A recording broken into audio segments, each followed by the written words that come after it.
show jalatti argamtan assalaamu alaykum wa rahmatullahi wa barakatuh warri soomaa turtan baga rabbiin egaa iidal alfaxariidhaan isin gahee jecha egaa haala kam ture akkam ture kan jedhuudha. Egaa iida gaarii iida miidhagaa akka dabarsitan abdii guddaan qaba bakka jirtan maratti jechuudha. Kan bakka dalagaa jirtanusi abshir isiniin jechuun barbaada. Guyyaa tokko hinuma milkooftu jechuudha. Maatii keessanii wajjinis illee hin oolu jechuudha. Egaa kunoo anis fakkeenya anarraa fudhachuu dandeessu. Ana immoo eegan bahee gara waggaa 5 tureetu jechuudha kan hin deebi'e. Egaa maatii koo irraa fagaadhee hammas turee kan deebi'e jechuudha. Haa ta'u malee ani egaa rabbiin sababa godheetu jechuudha kan inni maatii koo biratti na deebise sababa akka rabbii malee akka ofii yaadan hin ta'u. Anis baay'een dheebotaa ture maatii koo kana jechuudha. Kunoo haala kanaan ani illee waliin dabarseera alhamdulillah. Rabbiin otoo jiranu itti na deebisee maatii koo na agarsiisuun kunumti anaaf qabeenya tokkodha. Anaaf egaa kaayyoo adda addaarraa duubatti illee deebi'uusi garuu maatii koo arguun anaaf qabeenya guddaadha. Waa hunda naaf caala jechuudha. Waan hunda caala kan na gammachiisu haadha kooti arguudha.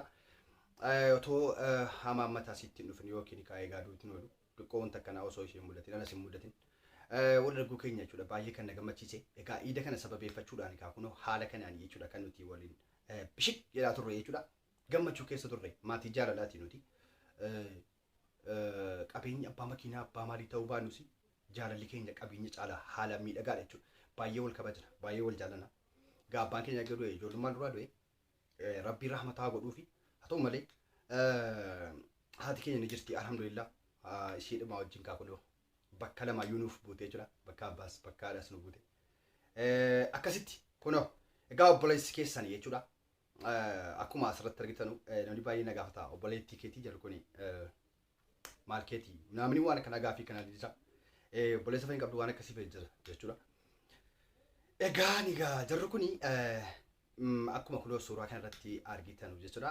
Suuraan kuni obboleettiidha. Jarri kaan kun lamaan obboleettiidha jechuudha. Jarri isheen kolfitu kunuuti. Isheen shamarreen lamaan jechuudha. Shamarreen lamaan obbolaa kooti jechuudha. Waggaa lama wal caalanuti jechuudha. Waggaa lama jechuudha. Egaa ani hangafa isa guddaadha jechuudha. Isa guddaa jechuudha. Kunoo amma kunoo isheen mucaa argatteetti isheen tanatti aantu jechuudha. Maashaallah dheengaddaadha jechuudha kan isheen waan kana lafa kaa'atte jechuudha. Isheen lammaffaas immoo heerumteerti. Isin immoo ammallee garaan guddifne egaa ammallee kan siisne eegaa jirra jechuudha. Haa ta'u rabbiittiin hagahu jecha isinis immoo rabbiin bakka kanaan isin hagahu inshaallah. Hinafu bakka nagahuun keessan hundi keessanuu jechuudha. Heerumuun ilmoo argachuun baachuun waan ooluu miti jechuudha. Inturti malee inni turra malee ni urraa jettee mitiin jedhanii. Kanaafuu tasfaa yookaan immoo duubatti of hin deebisina. Yaada keessan kaayyoo keessan irraa duubatti hin deebina. Guyyaa malee hin ta'u. Guyyaan isaa ta'u malee hin ta'u. Maaltu jechuudha wanti namni ilmi namaa addunyaa kanatti yaadu kun jechuudha. Egaa anis yaadeetti miti jechuudha. Kan rabbiin gara maatii kootti na deebise. Ani obboleessa jara isa hangafaadha jechuudhaani. Kan na biratti argitan kun immoo kan bukkee isheetti argamu kun immoo abbaa manaa ishee kanaati jechuudha. Kan bukkee keenyatti argamu. Egaa abbaa manaa ishee sanaallee yeroo nuti suuraa kanutti hin jiru jechuudha. Kan ishee haadha mucaa kanaa jechuudha. Inni nattaanus immoo akkasuma maatiidha jechuudha. Kanaafuu haala kanaan dabarsine kun hundinuu maatiidhuma tokko. Akkanatti egaa jaalala qabna waan taaneefi dabarsinee kun akkatti jechuudha. Isinis rabbii maatii keessanitti isin haa deebisu. Wallaahi suuraa sana yeroo poostatu baay'een keessan akka qalbii cabdamu na beeka. Maaliif ayyatuun anis akkana ta'e kan jedhu baay'een nu jira. Wallaahi anis otoo qalbii na cabuun poostate jechuudha. Tula tulfaatu jechuudha. Haa ta'u malee bakka kanas ni geessu inshaallah. Ni galtu biyya orbaa warri jirtan jechuudha. Abshir guyyaan dhufu malee galuu hin dandeessanu. Nani baay'een duniyaadhaa fi kan birriidhaa fi kan biyya ala taa'amu kan jedhamu jira. Birriif miti. Ilmi namaa birriif miti kan biyya ala ormaa taa'u jechuudha. Birrii yoomuyyuu qabachuu hin danda'u namni biyya ormaa jiru. Qabatee akka namaatti birrii lafa kaa'achuu horachuu itti ulfaata baay'ee jechuudha. Guyyaa rabbi jedhe malee wanti ta'u tokko illee hin jiru jechuudha. Egaa anis sababa ta'eetiif kan inni gara biyyaa dhufee akkuma isin beektan hundi keessan hin beektanii hin beeka. Haala itti galee jechuudha.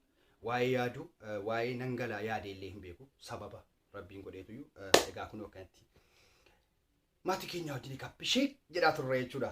Neetworkii sirrii xiqqoo rakkoodha. Neetworkiin magaalaa Jimmaa keessatti malee kan xiqqoo hojjetu bakka biraatti xiqqoo rakkoodha jechuudha. Magaalaa Aggaarootti hojjetu, Sarbootti hojjetu, Sandaabotti hojjetu, eessattuu baay'ee xiqqoo rakkoodha jechuudha guyyaa guyyaa. Kanaafuu egaa abboonni marfuu sababa kana awlaanii irraa guyyaa lamaaf isin duraa badaniiru dhiifama jechuun barbaada. Haa ta'u malee chaayinaalee keenya inni guddisaa jirtu akkuma guddatetti jira jechuudha. Maashaallah bakka hin jirretti illee isin tunaa jira jechuudha. Baganaa jiraattan yoo isin jiraattan anis jiraadha jechuudha. Yoo ani isiniif jiraadha isinis jiraattu jechuudha. Rabbiin hunduma keenyaayyuu waggaa isa dhufus nu nagahu. Egaa hordoftoota amantaa biraas jechuudha. Hundi keessan kan asirratti daawwattan dheengadda gaafa ayyaana keessanii asirratti chaayinaaliin fu'aad shoo irratti jechuudha. Obboleessa kiyya tokko qabadhee dhufee kan isinii affeere jira jechuudha. Gaafas illee isin eebbisaan ture jechuudha. Akkasuma kanneen hordoftoota amantaa biraa keessaa kanneen nu eebbisaa jirtan ulfaadhaa galatoomaa jenna. Maaliif dhiigummaa walitti qabna amantummaa afurlee jechuudha. Dhiigni keenya tokko lammataan waa baay'ee walirraa qabna. Kanaafuu aadaa keenya tokko waa hunda keenya tokko jechuudha. Kanaafuu ulfaadhaa isinillee numaa waliin waggaa dhufullee nama gahu rabbii nu haa godhuun jedha. Itti aansuudhaan egaa waa'ee fuudhaa obboleessa keenya Abu Sa'ud kan Saudii jiraatu jechuudha. Kunoo kan asirratti argitan jechuudha. Egaa guyyaa iidaa akka milkaa'edha jechuudha kan nuti mirkaneeffanne Abu Sa'ud irraa anis bilbilee gaafadheen ka'e. Haala kanaanii haadha manaa ishee dursaa osoo qabu amma sadi itti dabalachuusaa jechuudha. Dhugaadhaan akka mirkaneeffannedha jechuudha kan isiniif qabadhee dhufe jechuudha. Egaa yeroo baay'ee gaaffiiwwan masaanuu jibbuu kuni shamarran masaanuu jibbuun kun baay'eetu dhiyaata jechuudha. Maaliif masaanuu jibbitu? Masaanuun jibbinaa kuni aadaa osoo hin taane aadaa kaleessa bahee yookaan immoo dheengadda ka'e osoo hin taane shari'aadha. Shari'aadha afur fuuchuun ilmi namaa yoo danda'e afur fuuchuu ni danda'a jechuudha. Akka shari'aatti jechuudha. Afur caala garuu fuuchuu hin danda'u jechuudha. Maaliif shari'aadhaan danda'a? Yoo danda'a ta'e yoo danda'e bulchuu danda'e. Kanaafuu egaa shamarreen rabbiin sodaatus jechuudha. Kan rabbiif jecha milkooftus yoo jiraatte masaanuu kana hin balaaleffattu jechuudha. Walumaan jiraatti jechuudha. Haa ta'u malee namni baay'een shamarran baay'een jannanni natti hafu malee shamarraa arfaffaa sadaffaa dhaqee hin heerumu masaanuu kan jedhu jira. Innaa waan akkanaa jira. Mee hamma shamarrumti as jalatti sagalee godha keessan kun jechuudha. Mee hamma toon ka'e obboleessumti keessan kun na himaal kun jechuudha. Mee shamarraa sadi fuuchuun barbaada. Mee hiriyaadhuma yaani wal jaallattu miti maa hiriyaa qabdu miti hiriyaa baay'ee jaallattan jechuudha. Akkasuma walitti wal qabdanii jechuudha nama sadiin obbo Neeymaar Fuwaaditti heerumna. Rabbiif jenneeti malee kan heerumnu immoo obbo Neeymaar Fuwaad akka obbo Neeymaar Fuwaaditti kan heerumnu kan jedhu jira. Haa ta'u rakkoon qabusa.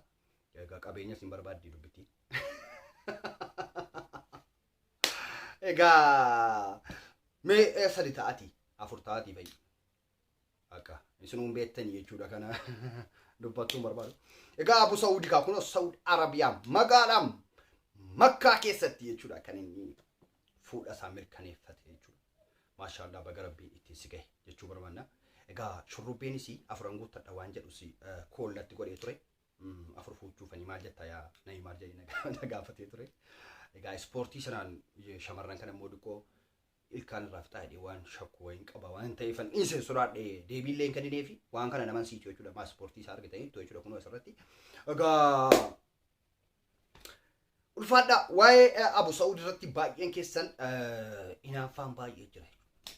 Hin hinaafina akka barbaade wala fuudhan. Maaliif jireenya duniyaarra jireenya akiraa caala. Kan hadha jiraannurra isa borii caala jechuudha. Balaaleffatinaa dhugaa rabbiin siif itti maamasaa. Kun sunnaa shari'aan hin danda'ama jechuudha. Ati diduu mirga qabda. Hin fuudhin jechuu abbaa manaa keetiin mirga guutuu qabda jechuudha. Rabbiin mirga guutuu sii kenneera jechuudha. Fakkeenyaa otoo haadha manaa qabaadhe haadha manaa kootiin haadha manaa tokko dabaladhu yoon jedhee isheen diddee shari'aadhaanis hin dandeessi mirga siiti diduu hin barbaadu narratti fuuchuu kee hin barbaadu waan jedhu jechuun hin dandeessi.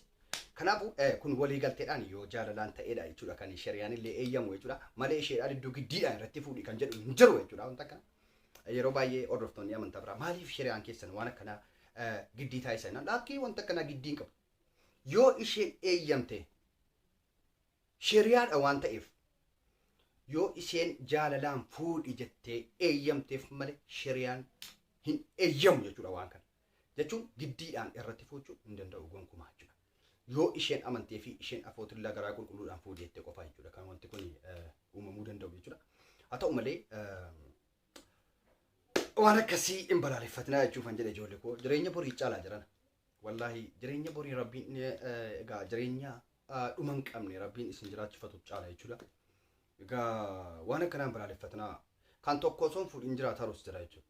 Baay'een jiraata maa fakkeenyaaf baay'ee jiraataa jira. Obbolee marfuu kun illee obboleessi keessan kun mokkoree ture bakka booda moolli ishee taa'e jechuudha. Gaafa fuudhu garuu 3-4 fuuchuun barbaada jechuudha. Gaafa inni fuudhuu isiin kun iccitiidha garuu. Baay'een meeshaa 3 fuuchuu fi 4 fuuchuu fi wanti itti gungumaa turtanii jechuudha. Kanaafuu wanti akkasiin jiru. Tokkuma wajjin jaalalaan jiraachuu barbaanna. Garuu immoo yoo siin eeyyamtee fuudhi jette nama fida jechuudha. Uma ishee gargaartu qoda kana dhiquu fi jechuudha isheen kaayee ilmoo argatti ilmoo si baadhattee teessii ilmoo guddiftii waan taateef egaa uma ishee gargaartu jechuudha. Akkasii jechuudha malee waa biraatii miti jechuudha. Ishee dhuma nyaata hojjettee waan akkasii ishee gargaartu akkasii hin dadhabneefanii jechuudha. Isiidhaa oo'uudha jechuudha. Yoo isiidhaa oo'e qofan fuudha. Yoo isiidhaa gaddee jechuudha. Yoo isiin eeyyamte jechuudha. Gaggaa'idhaa shamarraa kana immoo dhungataniitu amansiisu malee kabalaniiti miti. Namni keenya immoo kabaleetuyyuu nan fuudha malee haadha manaa giddiitti irratti fuudha. Hin ta'u inni akkanaa nan fuudha. Akkasii kun shari'aadhaan gonkuma hin ta'u jechuudha. Dhungataniituyyuu amansiifatu akkasii. Sinoo garaan jabaattu maaliif garuu wanta itti garaan jabaattu kophaa dhuma nyaachuu barbaachisu. Kophaa utuu keessanii nam tokko laakka leellaa maali ajjii kana kophaa nyaachuu barbaadu hin jedhee. Ana kanarraa of qusaddaa jechuun barbaada. Gorsaa obbolee marfuu keessan. Kanaafu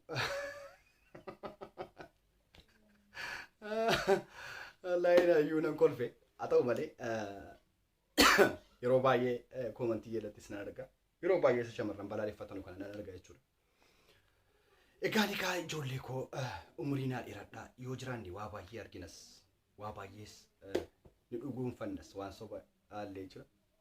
Haa ta'u malee isii afur fuuchuu kanatti garaan gadi isiin fudhattu jechuudha. Nan beeka. Haa ta'u malee utootti yaaddanii gaariidhaan jedhama. Yaa ammoo obbolee marfuu harkanaafis qopheessaa nama arfan tokko haadha si afura si naqee jechuudha. Kana akka nugusaatti jechuudha. Akka nugusaatti keessa ciisuu walakkaarra ciisuu jechuudha.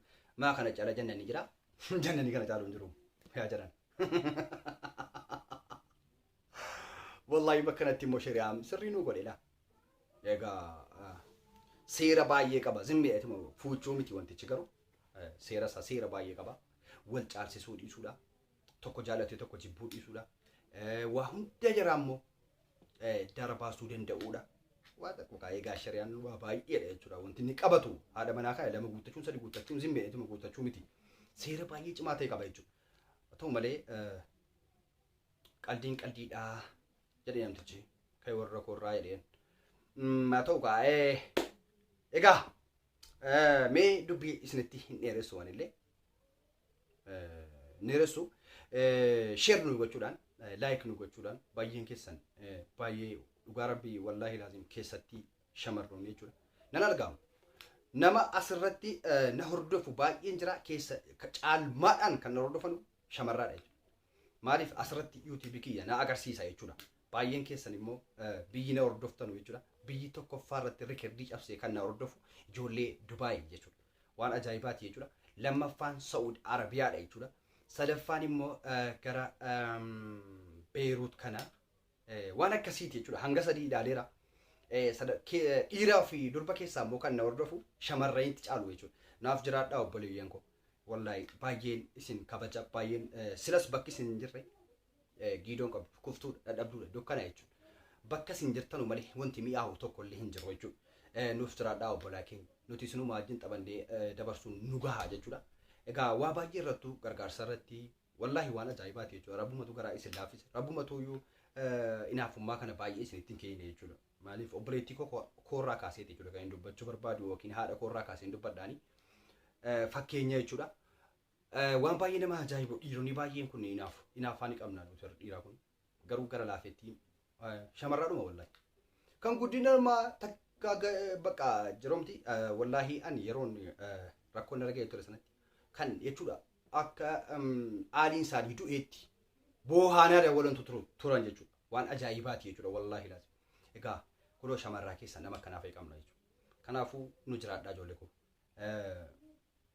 namni isin tokko namni isin xiqqeessullee xiqqaataadha nama xiqqaataadha kuni egaa kanaafuu eegamaan keenya amaanaa isinitti uummatatti dhaammata yookaan immoo sahaabotatti amaanaa shamarraa amaaraa dubartiidha jechuudha kan isaan du'an jechuudha haa ta'u malee kan dubbachuun barbaanne garuu dubbiitti na dabarse egaa sheer nu gochuudhaan isinumatuyyuu chaanaliin guddachuudhaaf isinumatuyyuu harka keessaa qaba jechuufan jedhe otoo harki keessan keessa hin jirre wanti tolu hin jiru wanti galma ga'us hin jiru akkasii kaa bakka sheerii tuqanii hiriyoota keessanii fi daddabarsitanus kunoo asirra viidiyoo isaa isiniif kaa'eera achirra laltanii dabarsitu egaa ulfaadhaan jedha isinittiin baay'isu ijoollee koo nagaan naa bulaa